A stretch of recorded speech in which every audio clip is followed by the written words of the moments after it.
Praise the Lord, everybody.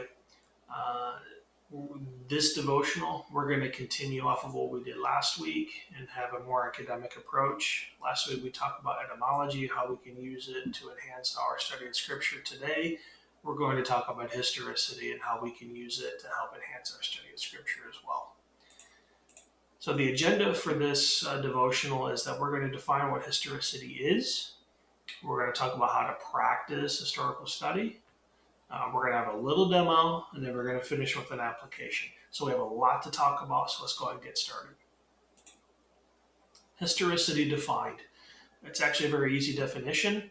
It just means historical actuality. In other words, is the event that we're studying, how authentic is it? Did it really happen? Yes or no? Now, practicing history, however, and actually be a process of actually studying it, on the legwork that's involved, it's a lot of work. I wish I could tell you that there's like an easy button for this, but there isn't. There is no set series of steps that I could tell you to say if you do A, B, C, D, and E, you'll get the correct answer in studying history. It's just not there. However, there are general guidelines that we can follow when studying history. And the very first thing we have to make sure that we do correctly is that we want to be objective in our study. Believe it or not, we all have biases. I have biases too, but when we're studying history, we don't want to inject our bias into a particular historical setting. We want it to be neutral, unobjective, and real as possible, so that way we're not diluting or twisting what actually happened. The next guideline that I have is you kind of want to question everything. But not just shooting random questions. You want to ask the right questions. And a good rule of thumb that I follow myself is when I'm studying scripture or any historical topic, is I ask who, what, when, where, and why. Now, not every single time all 5 questions are relevant to the topic of study. However, most of them you're going to be able to find usage for in some area. And it is very important that we keep our theology out of it. I know I talked about how we have to be objective, but it is so important that we keep our theology out of it. And I know it sounds sacrilegious what I'm saying, but trust me on this, that if you're willing to remove the theology and study Scripture from a historical perspective, that historical type of study will help shape your theology. Because it's in studying history from a biblical perspective and studying what actually people went through and how God interacted with mankind and how mankind interacts with God, and that will shape a correct theology for us. Okay? And the final thing I have here is more like a bonus type of guideline, is to check your sources. A lot of the sources that we're going to be using today are actually outside of the Bible. So you want to make sure that the sources you use are very much academic in nature, that it's not just some random person on the internet, for instance. You want to make sure that the person actually is an expert in their field as much as possible. I'm not saying every expert's 100% correct. History is a very fluid type study, but generally if you find somebody who teaches history at a university, is a professional archaeologist, you can be confident that to a reasonable degree of certainty that what you're getting is pretty good material. Okay. So let's go and get into our demo here. And the scripture that we're going to study today is Ruth. Ruth is one of my most favorite stories in the Bible. Story of redemption and God's mercy. But we're going to examine this from a historical perspective, and hopefully by the end of this, what will happen is the scripture will illuminate to us, and God can then speak to our hearts in a more profound way than just studying it from a more theological or biblical perspective. Okay. So Ruth chapter 1. In the days when the judges ruled, there was a famine in the land, and a man of Bethlehem in Judah went to sojourn in the country of Moab, he and his wife and his 2 sons. The name of the man was Elimelech, and the name of his wife Naomi, and the names of his 2 sons were Mahlon and Chilion. And there were Ephrathites from Bethlehem in Judah. They went into the country of Moab and remained there. But Elimelech, the husband of Naomi, died, and she was left with her 2 sons. These took Moabite wives. The name of the one was Orpah, and the name of the other Ruth. They lived there about 10 years, and both Mahlon and Chilion died, so that the woman was left without her two sons and her husband. Okay, so there's a couple interesting things that, as we're reading this, we don't want to just skip over. It's going to require us kind of slowing down a little bit and digging into some history. Okay. In verse 1, it says, "In the days when the judges ruled, there was a famine in the land." That should be a clear indicator that we should take a step back and look at the history of this. So, in the days when judges ruled, it's a good. We can obviously see that it's talking about pre-Saul, pre-David, pre-Solomon, okay, before Israel had a king. And so this took place during the time of the book of Judges, uh, sort of near the end, because we know at the end of the day that Ruth was the grandmother of King David. So we know it's kind of at the end of the judge period. But the next thing we want to highlight too is that there was a famine in the land. And I know it seems like famine lately in my studies has been coming up a lot, but here it is again. And this is the setting in which we're going to do a little bit of a historical study. Okay. So when we read any portion of Scripture, first, obviously, after identifying the book that we're in, we want to identify when the book was written. So when was Ruth written? And you can kind of find this in your study Bibles. You can actually find this online. There's a general consensus of when books were written within a certain deviation of years, but generally it's safe to just kind of fire and forget when picking this. But for Ruth, however, it's kind of debatable. There are two trains of thought as to when the book of Ruth was written. Some say it was written before Solomon or on the time of Solomon, and there's another camp that says that it happened after the return of Jews from exile from Babylon. I'm going to go the side of around the time of Solomon, maybe a little bit before, so about 1000 BC to 900 BC. But the more important question isn't necessarily when Ruth was written, because in this instance, what we care more about is when did Ruth herself live. And the book itself actually claims around the time of Judges, like we said, and looking at some historical study, it was probably around 1150 BC. Okay, and perhaps the most important question, and this is the question that you put a lot of work into and that I actually love doing myself, though, is what was going on in the world at the time of Ruth? And the answer is a lot.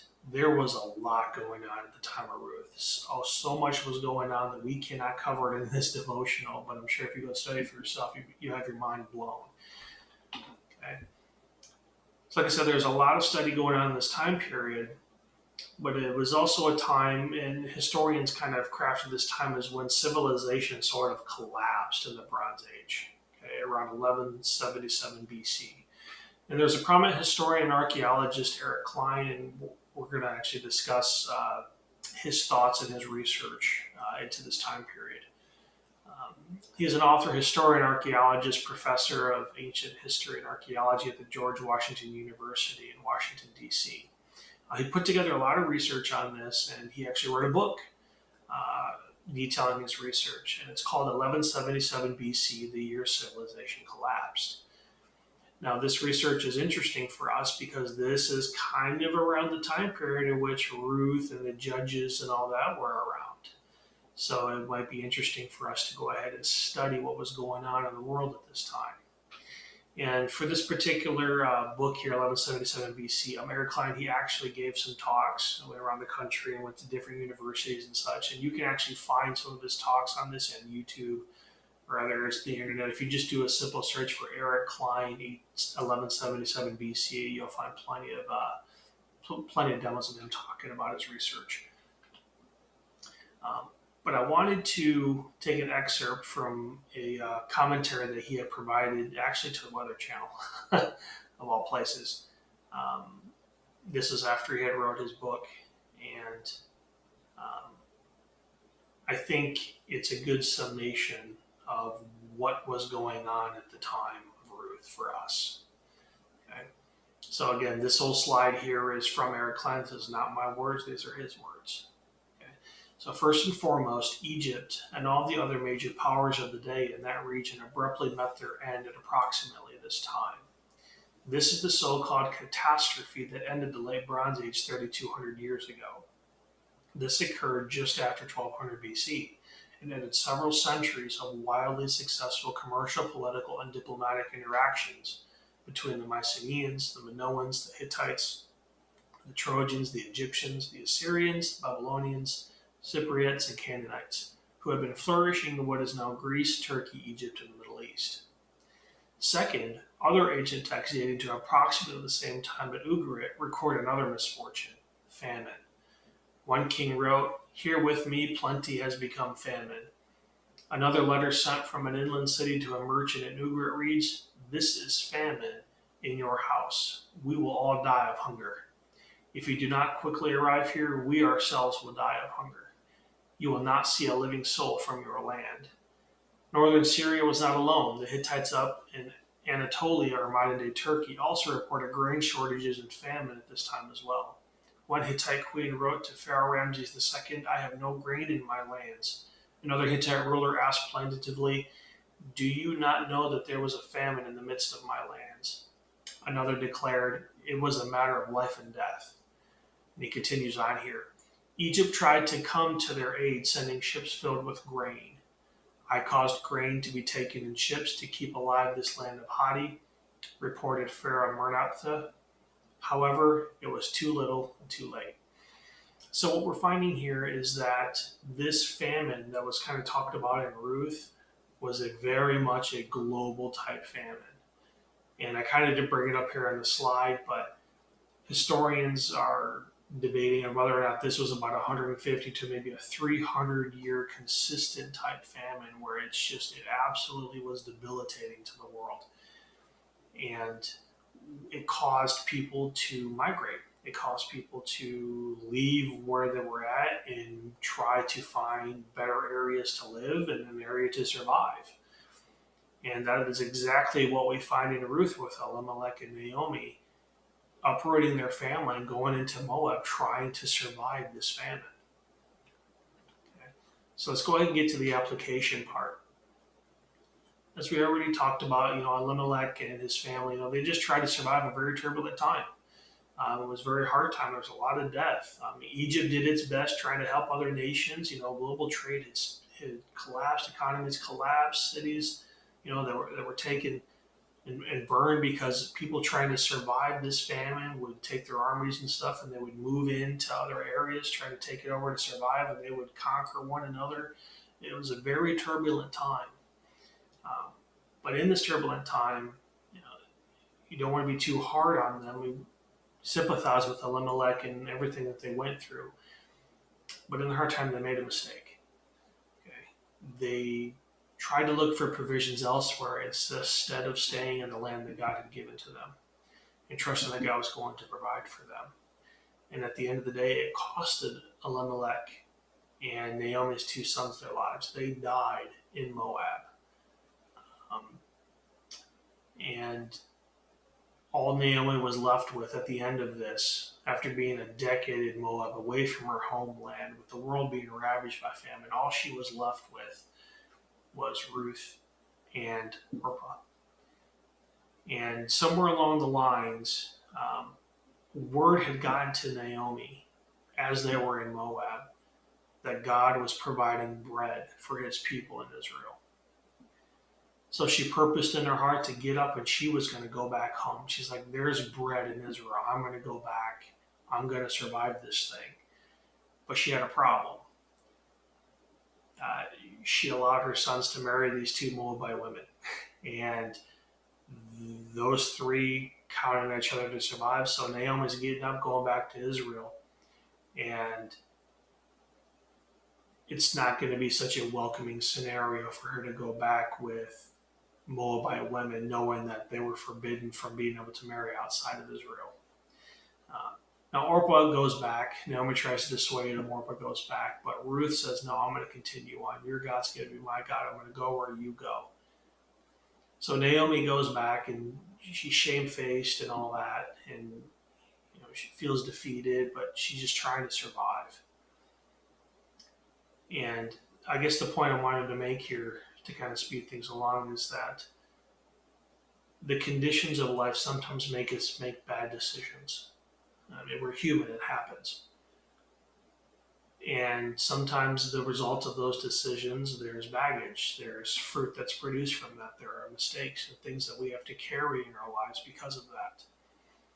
But God has a way of taking the Ruth in our lives, the baggage in our lives, and doing something awesome with it. In a time of famine, in a time of distress, in a time where people's faith, if I could say, failed them and they relied on their own devices to survive, God is still saying, hey, I'm still here for you. If you just come back to me, I have bread for you. It's okay. Bring Ruth. Bring your baggage back.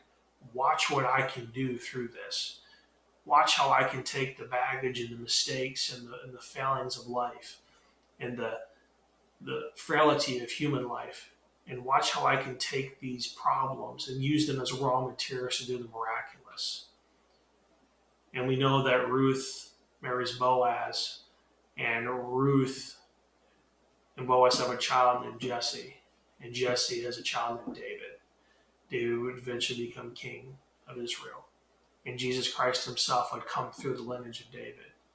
So the baggage of Naomi, through the hardship, through the pain, through everything that they were going through at that time, God used that baggage and said, you know what, I'm going to come and redeem all of mankind through that very lineage. So with that, I hope you guys enjoyed it. I hope it blesses you. Like I said, I know there was a little bit more of a historical type talk to it. I really tried to give a more historical context to what was going on, to highlight the decisions that Elimelech made and a lot of others that we don't even know about had to make at that time, and how God can, through adversity, through destruction, through pain, through suffering, do the awesome and miraculous, and that God's still God even in those situations. So with that, I love you guys, and I'll see you guys next time.